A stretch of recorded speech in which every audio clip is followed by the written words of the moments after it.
There's something about silence that most people don't notice, a heaviness that hides behind their daily noise. It's in the sound of bills being opened, in the echo of arguments about money, in the lonely feeling of sitting in a car before work and wondering why life feels harder than it should. People whisper to themselves that they're trying, that they're thinking positive, that they're doing everything the law of attraction gurus told them to do. But deep down, in a place they don't show anyone, they wonder why nothing changes, why the same cycles repeat, why their dreams feel like distant shadows instead of unfolding realities. And this is the part nobody dares to admit. Most people think they understand the law of attraction, but they're using it in the exact opposite way it was meant to work. Wallace D. Wattles warned about this more than a century ago. He said the greatest mistake a person can make is thinking from the competitive mind, the mental state where fear rules, where doubt whispers, where you're always comparing yourself to others, where you believe there isn't enough. When a person lives in that state, they can recite affirmations every day and visualize every night, but nothing truly shifts because the energy behind their desire is filled with lack. They want more because they believe they have less. They reach for abundance because they feel scarcity. They pray for change because their hearts are anchored in fear. And the universe does not respond to what you wish for. It responds to what you are inside. Most people have never seen this invisible war happening within themselves. They wake up thinking about the problems they need to solve, the money they don't have, the opportunities they fear they missed, the future they think is slipping away. And while they believe they are manifesting, their dominant vibration is worry, resentment, frustration, and resistance. Wattles said that thought is the only real force of creation. But here is the part almost everyone misunderstands. It is not the words of your thoughts that create, it is the state behind them. The emotional atmosphere you carry is what impresses itself onto the formless substance, the source that responds only to the creative mind, never the competitive one.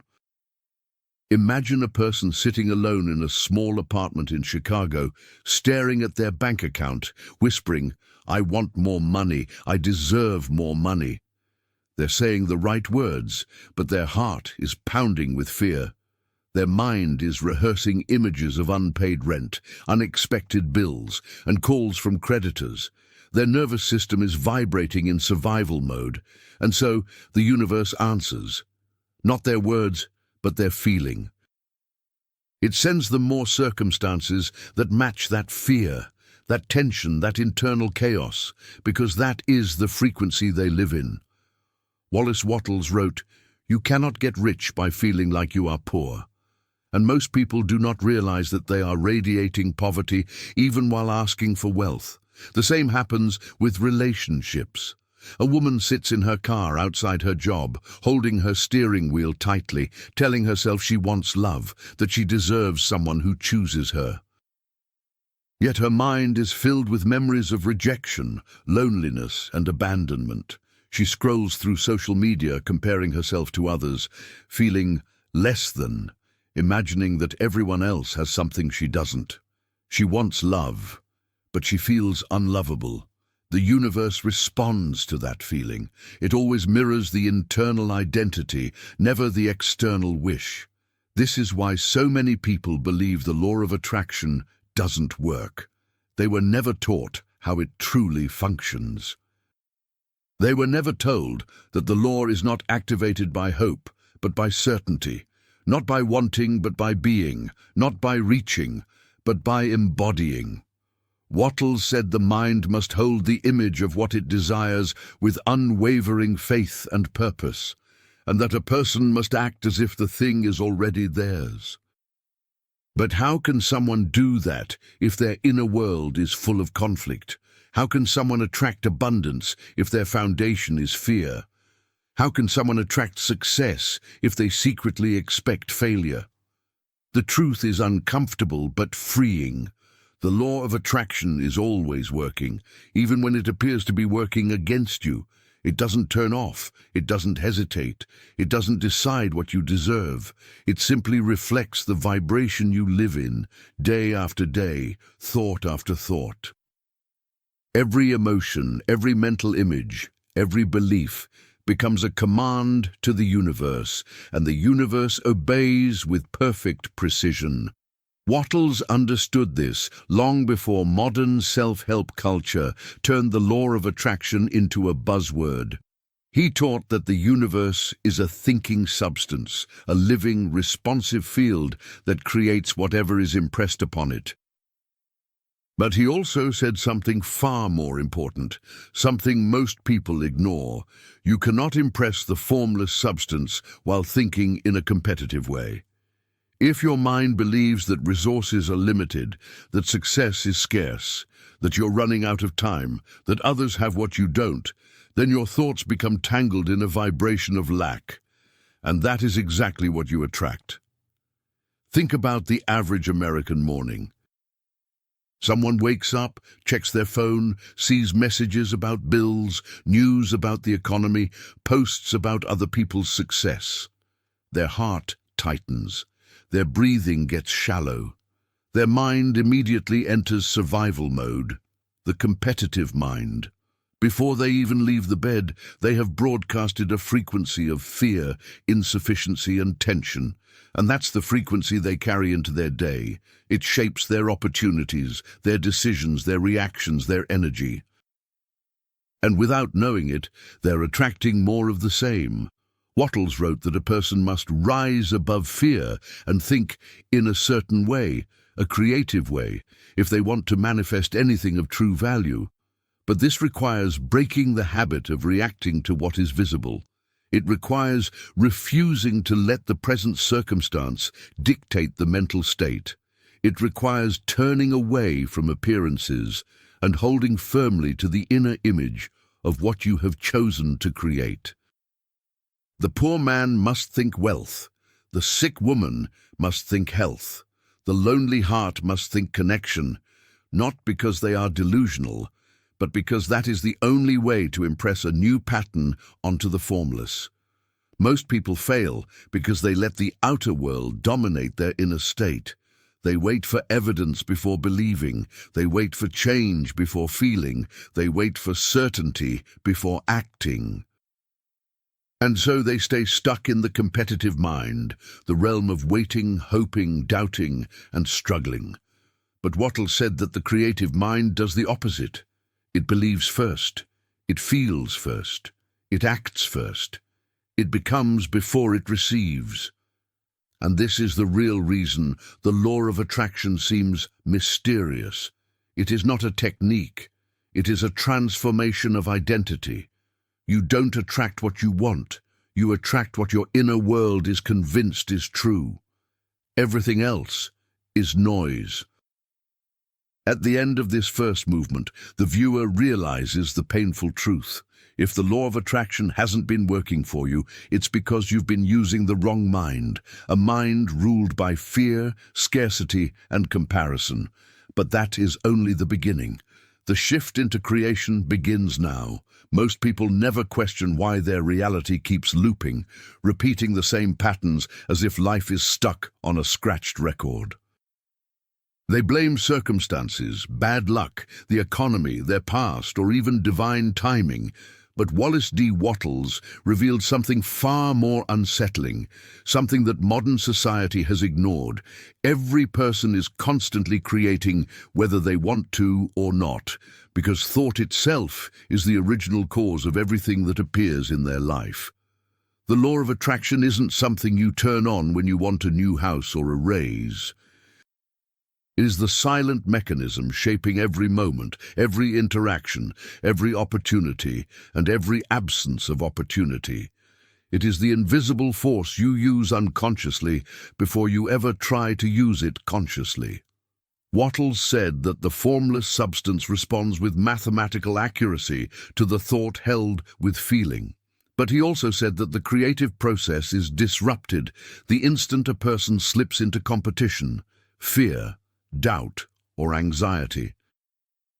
And this is where most people unknowingly destroy their manifestations.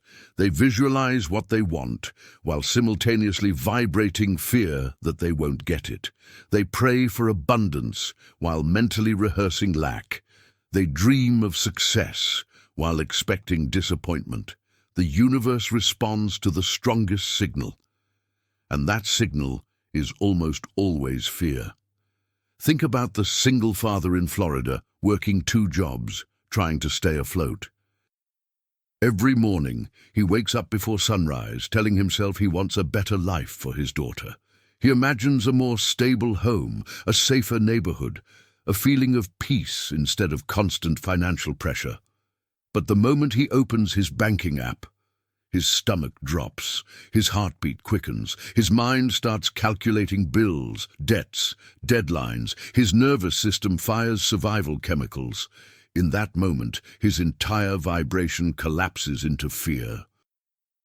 His desire is pure, but the emotional charge behind it is survival, and it is survival, not wealth, that the universe mirrors back to him. Not because he is unworthy, but because creation responds to the dominant feeling, never the occasional fantasy.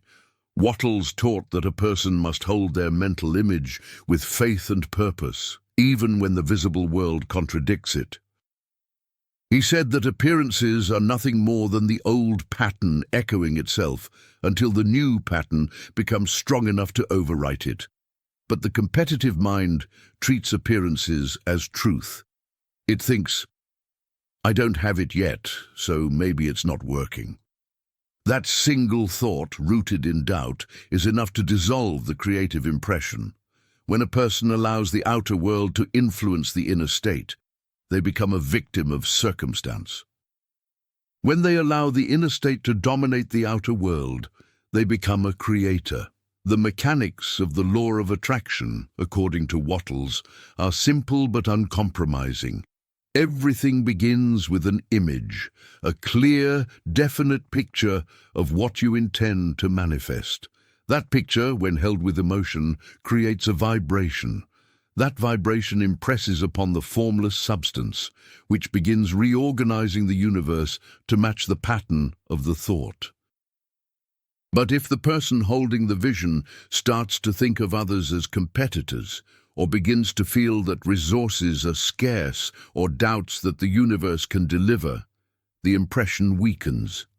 The universe has no choice but to respond inconsistently, because the signal is inconsistent. It's like trying to broadcast a radio station while switching frequencies every few seconds. Nothing comes through clearly. Most people spend their entire lives switching frequencies. One moment they believe, the next moment they doubt. One moment they visualize with enthusiasm. The next moment they fear that nothing is happening. Their minds become chaotic, divided, unstable. And a divided mind cannot create. Wattles explained this using simple logic. The creative mind operates from unity, certainty, and expansion. The competitive mind operates from separation, fear, and contraction. These two states are incompatible. You cannot be in both at the same time. The law of attraction isn't responding to your wishes. It's responding to which mind you are using. You can see this everywhere. The man in Texas who desperately wants to start a business but secretly fears failure. The woman in New York who wants love but feels unworthy when she looks in the mirror. The college student in Los Angeles who wants to succeed but can't stop comparing themselves to others on social media. Their desires are genuine, but their vibration betrays them. They live in the tension between wanting and doubting, between hoping and fearing, between dreaming and denying. And that tension becomes the dominant signal they broadcast. The universe mirrors conflict with conflict. It mirrors doubt with delay. It mirrors fear with more situations that create fear, not to punish, but to match. This is where Wattles made one of his most important statements. To think what you want to think is to think truth, regardless of appearances. Dean, this means that the visible world must never be allowed to dictate your inner world. The moment you let your circumstances define your state, you collapse into the competitive mind, and manifestation stops. To understand how thought impresses itself on the formless, imagine the universe as a vast, living clay, receptive, neutral, always taking shape according to the hands that mold it. Your thoughts are those hands. Every mental picture becomes a sculptor's tool. Every belief becomes a pressure point. Every emotion becomes a command. The formless substance does not judge, question, or interpret. It accepts the impression and begins forming circumstances to match it. If your mental image is strong, clear, and emotionally aligned, the clay responds precisely. If your mental image is weak, contradictory, or filled with doubt, the clay collapses back into chaos. This is why the law of attraction feels random to some people. It only feels random when the person is random inside. Think of the immigrant worker in New Jersey who spends years imagining a better life. He doesn't know the sophisticated language of manifestation. He doesn't recite affirmations or study the law of attraction. But every day he pictures a simple dream, his own business, a stable home, his kids safe and educated. He holds the image with quiet conviction, even when cleaning offices late at night or working double shifts. He doesn't doubt because he doesn't have time to doubt. He simply believes, and because his belief is stable, the universe organizes resources in ways he never expected. People call it luck. Wattles would call it law. Contrast this with someone who has read dozens of self-help books but still feels stuck. They know all the techniques, but their internal world is filled with noise. They visualize a new car but feel embarrassed about their old one. They visualize wealth but feel guilty about wanting it. They visualize success but feel terrified of judgment. Their mind creates an image and their emotions destroy it. They push and pull at the same time. And the universe, in perfect neutrality, mirrors both signals, resulting in stagnation, mixed results, or nothing at all. The law of attraction is not mystical, it is mechanical. It responds to the dominant vibration, not the momentary desire. Wattles taught that the creative process demands mental discipline, the ability to hold a thought immovably, regardless of appearances. He said that the person who masters this becomes a magnet for opportunities, ideas, people, and resources. They no longer chase anything. They attract because their inner world is stable, coherent, and aligned. And here is the part most people don't realize. The universe doesn't deliver instantly because it must rearrange the physical world to match the new mental image. The formless substance begins orchestrating circumstances, connections, events, and timing. But if the person starts doubting, worrying, or complaining during this unfolding, they disrupt the process. They interrupt the creation mid-formation. They essentially say to the universe, "Stop, I don't believe anymore." And the universe obeys. Manifestation is not about forcing the universe to give you what you want. It is about becoming the kind of person who naturally attracts it. Your thoughts sculpt the blueprint. Your emotions lock the frequency in place. Your actions express faith. Your state becomes a magnet. Wattles said that the universe is friendly, abundant, and responsive, but only to the creative mind. The competitive mind cannot create wealth because it believes wealth is limited. It cannot create opportunity because it believes opportunity is scarce. It cannot create success because it believes success is for others. This mindset is poison to manifestation, and yet it is the mindset most people operate from every single day.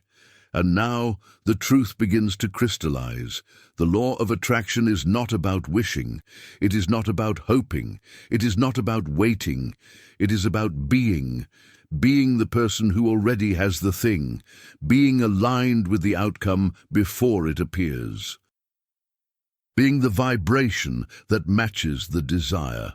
This is where the real shift begins, when a person understands that creation is not something they do occasionally, it is who they are all the time. There comes a moment in every seeker's life when they realize that wanting is no longer enough. Wanting only multiplies wanting, wishing only multiplies wishing. Desiring without discipline only multiplies the feeling of distance between the life they have and the life they dream about. Wallace D. Wattles understood this with clarity long before modern self-help culture began selling shortcuts. He wrote that every person must learn to think and act in a certain way, a creative way, if they want to shape their reality deliberately. And that certain way begins with the quiet, powerful act of visualization. Visualization is not fantasy. It is not daydreaming, nor is it escapism. Visualization is the deliberate creation of a mental prototype, a blueprint that the universe begins to mold itself around. Wattles said a person must form a clear and definite mental picture of what they desire, not vague, not scattered, not 100 different dreams fighting for space inside the mind. One picture, one vision, one outcome held with unwavering clarity, because the universe cannot deliver what you cannot imagine. The formless substance cannot produce an image you have not impressed upon it, but visualization alone is weak without emotional alignment. Many people picture what they want, but they picture it from the perspective of lack. They see the dream house but feel unworthy. They imagine the business but feel overwhelmed. They picture the relationship but feel abandoned. The image is correct, but the emotional frequency is wrong, and the universe responds to emotion, not imagination. Emotion is the signal, the picture is the instruction. Together they create magnetic power, separately they create confusion. Wattles emphasized the necessity of holding the mental picture as if it were already in your possession. This means you must feel the reality of your desire now, not someday, not eventually, not once the world gives you permission, now. The person who visualizes correctly does not beg or hope. They assume. They embody.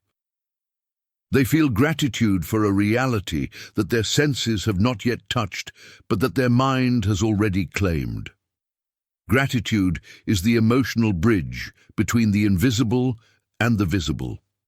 It is the frequency of receiving, the state of having, the vibration that announces to the universe, I am aligned with this outcome already. This is where faith enters the picture. But faith, in the way Wattles taught it, is not religious. It is psychological. It is the disciplined refusal to think in a way that contradicts the vision. Faith is the ability to hold the blueprint steady while the external world continues to echo the old pattern. It is the ability to believe in the unseen more deeply than you react to the seen. Faith is the mental shield that protects the vision from the corrosion of doubt. Without faith, visualization collapses into wishful thinking. Without faith, the image cannot stabilize long enough to impress itself upon the formless. Without faith, the vibration becomes scattered, inconsistent, incoherent. Imagine a woman sitting at her kitchen table late at night, exhausted from her day, surrounded by bills and reminders of responsibilities she didn't ask for. She closes her eyes and visualizes a different life. A home filled with peace, a career she loves, the feeling of security she's never known. For a few moments, she feels it vividly. Her heart softens, her mind calms, but then a single thought slips in. What if this never happens? That one thought ignites a chain reaction, fear, doubt, frustration, and the emotional signature collapses. She returns to the frequency of survival. She doesn't realize that she just interrupted the creative process mid-formation, not because she is incapable, but because she has never been taught the mental discipline that manifestation requires. Faith is the discipline of staying loyal to the vision, not the circumstance. But Wattles didn't stop at visualization and faith. He said that the person who wants to manifest must live in what he called a certain way. That way is action, but not any action, not frantic action, not desperate action, not action born from fear. He spoke of efficient action, action performed with intention, presence, and certainty. This is the action of someone who already believes the outcome is on its way. It is calm, deliberate, and aligned. The competitive mind takes chaotic action to escape fear. The creative mind takes efficient action to express faith. Efficient action is the difference between someone who hustles in anxiety and someone who moves in purpose. The anxious person tries to force outcomes. They rush, push, overwork, and exhaust themselves. The creative person, on the other hand, takes each step with clarity and conviction, knowing that they are walking toward what is already theirs. They do not rush because they know the universe is orchestrating details beneath the surface. They do not panic because they understand that the formless substance is responding. They do not fear delays because they know delays are often arrangements in disguise. This is why Wattles insisted that a person must give their best effort to the tasks before them, even if those tasks seem unrelated to their dream. He wrote that every action done in the present moment with excellence becomes a magnet for the next logical opportunity. A waitress who moves with gratitude attracts better customers, better tips, better connections. An employee who takes pride in their work attracts promotions, recommendations, and openings. A small business owner who treats every task as sacred attracts growth, referrals, and momentum. Efficient action does not depend on the importance of the task. It depends on the vibration of the one doing it. And then comes the final pillar of the creative process: gratitude. Gratitude is not a polite emotion. It is not simply saying thank you. Gratitude is a frequency, the frequency of abundance, the emotional proof that you already believe the universe is friendly, responsive, and generous. Gratitude keeps the mind aligned with the creative way. It prevents regression into the competitive mind. It stabilizes the vibration of having. A person cannot feel grateful and fearful at the same time. Gratitude dissolves doubt. Gratitude dissolves impatience. Gratitude dissolves anxiety. It is the emotional anchor that keeps the mental image stable while the universe rearranges itself. Wattles wrote that gratitude opens the way for more to come. When a person feels grateful for what they have and what they are creating, they create an emotional vacuum that must be filled with more of the same. Gratitude is magnetic. It is the emotional announcement to the universe that you are ready to receive. Without gratitude, the creative process becomes inconsistent. With gratitude, it becomes inevitable. But most people misuse gratitude. They try to be grateful only after something good happens. They wait for the physical result before activating the emotional state. And so their gratitude has no power because it is conditional. Real gratitude is unconditional. It is gratitude for the invisible, gratitude for the unfolding, gratitude for the process. It is the feeling that says, I know it's coming, I know it's mine, I know it's done. Your visualization creates the blueprint. Faith solidifies it. Efficient action expresses it. Gratitude magnetizes it. Together, they create the vibration of inevitability, a vibration so strong that the universe must comply. But here is the paradox. Even though the process is simple, the difficulty lies in the battle between two identities, the person you have been and the person you are becoming. The old self, shaped by fear, scarcity, and doubt, will fight to survive. The new self, shaped by creative thought, clarity, and faith, must be chosen repeatedly, daily, moment by moment. Every person lives at the intersection of these two identities. One looks backward and repeats. The other looks forward and creates. The law of attraction is activated the moment you choose which one you will feed. The question is never whether the universe is listening. The question is whether you are broadcasting the right signal. And now the transformation begins, the moment when the viewer realizes that creation is not about controlling the universe, but about controlling the self. There comes a point in every journey where the truth can no longer be avoided. A moment when a person realizes that the only force that has ever shaped their life is the one operating inside their own mind. Everything they have experienced, everything they have gained, everything they have lost, every door that opened and every door that remained locked, all of it has been governed by their dominant vibration. Most people never reach this point because they are too distracted by the noise of their external world to notice the silent architecture of their inner one. But once you see it, you cannot unsee it. Once you understand the mechanism, you cannot pretend you don't know how it works. And once you awaken to the truth, the responsibility becomes undeniable. Wallace D. Wattles taught that the world you see is nothing but the shadow cast by the world you hold within.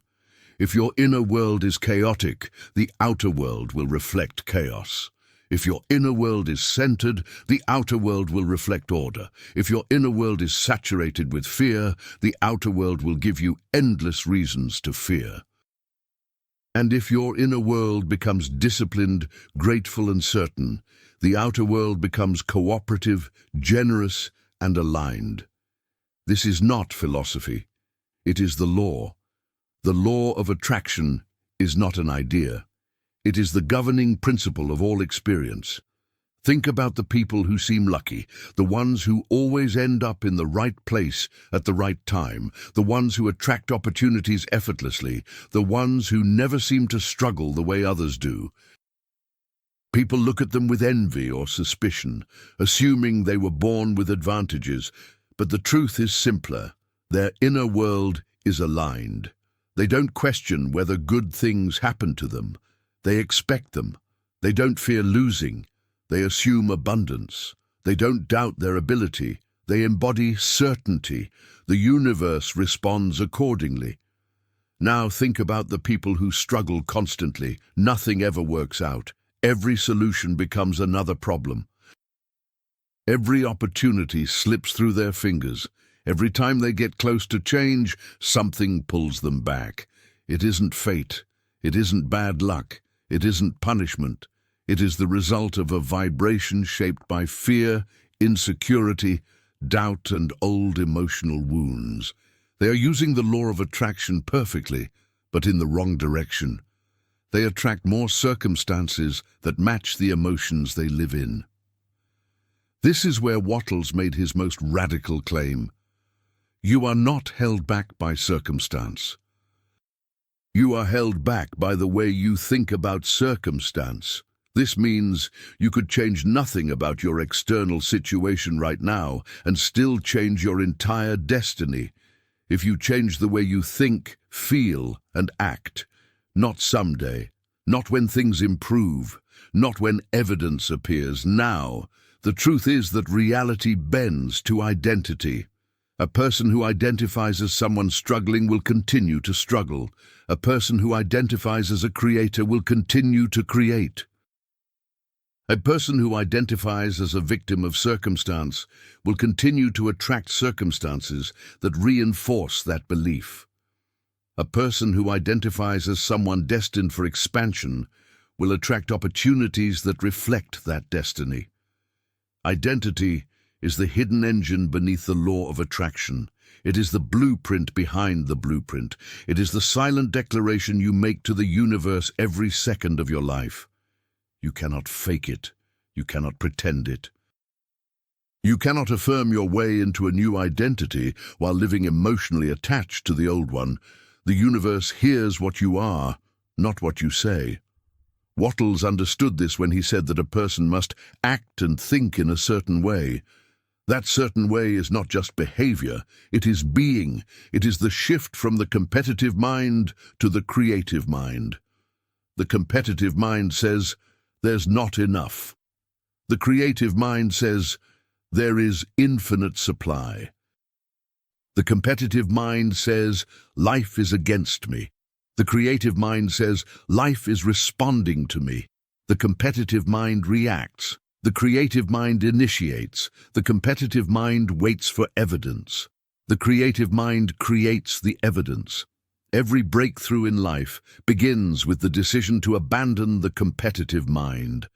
This is the rebirth point, the moment when a person stops trying to manifest from lack and begins creating from abundance. When they stop begging the universe and start cooperating with it. When they stop chasing results and start embodying them. When they stop looking outside for permission and start commanding their inner state like the architect of their own destiny. And once this happens, subtle changes begin to unfold. The mind grows quieter, the heart grows steadier. The emotional storms that once dictated behavior lose their power. Fear dissolves faster. Doubt becomes less persuasive. Gratitude becomes more natural, and life begins to shift, slowly at first, then suddenly, then overwhelmingly. Opportunities appear out of nowhere. Solutions form themselves, the right people show up, resources flow, timing becomes perfect, and what once felt impossible becomes normal. This is not magic, it is alignment. The universe is a mirror. It cannot help but reflect what you send. And when you finally understand this, life becomes less about struggle and more about expression. You no longer try to force results, you allow them. You no longer try to predict outcomes, you trust them. You no longer try to control people or circumstances, you control your vibration, knowing that everything else must follow. Wattles said that gratitude is the greatest tool for maintaining alignment, and this becomes more evident the deeper your understanding grows. Gratitude keeps your focus on abundance. It dissolves competitive thought. It anchors your identity in the creative mind. It tells the universe, "I am ready for more." The more grateful you become, the more the universe responds. Gratitude is the frequency of receiving, and the universe cannot resist a grateful heart. And so the viewer stands here now at the threshold of a new understanding, a point where the veil lifts and the mechanism becomes clear.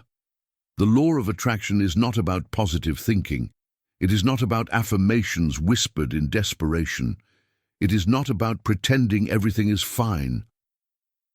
It is about mastering your internal state so completely that the universe has no choice but to follow your lead. You don't attract what you want. You don't attract what you wish. You don't attract what you chase. You attract what you are. And if you choose to be someone new, truly be, emotionally be, vibrationally be, your entire world will reorganize itself around that new identity with absolute precision. This is your invitation, not to wish harder, not to push harder, not to wait longer, but to become the version of yourself that already lives the life you desire. To step into alignment, to think in the creative way, to act in the certain way, to hold the picture, to feel the gratitude, to embody the faith, to express the vibration of inevitability, to trust the unfolding, to allow the abundance that has always been waiting for your permission. And if this message awakened something inside you, if it shifted your understanding or brought clarity to the power already within you, make sure you subscribe to this channel so these teachings stay alive in your mind. Leave a comment sharing your breakthrough, because your words will help others awaken too. And if you want to support the creation of more videos like this, feel free to buy me a coffee. Your gratitude keeps this work moving forward, and your support is deeply appreciated. Remember, the universe is not deciding your future. You are, by the way you think, by the way you feel, by the way you exist. Become the vibration, and the universe will obey.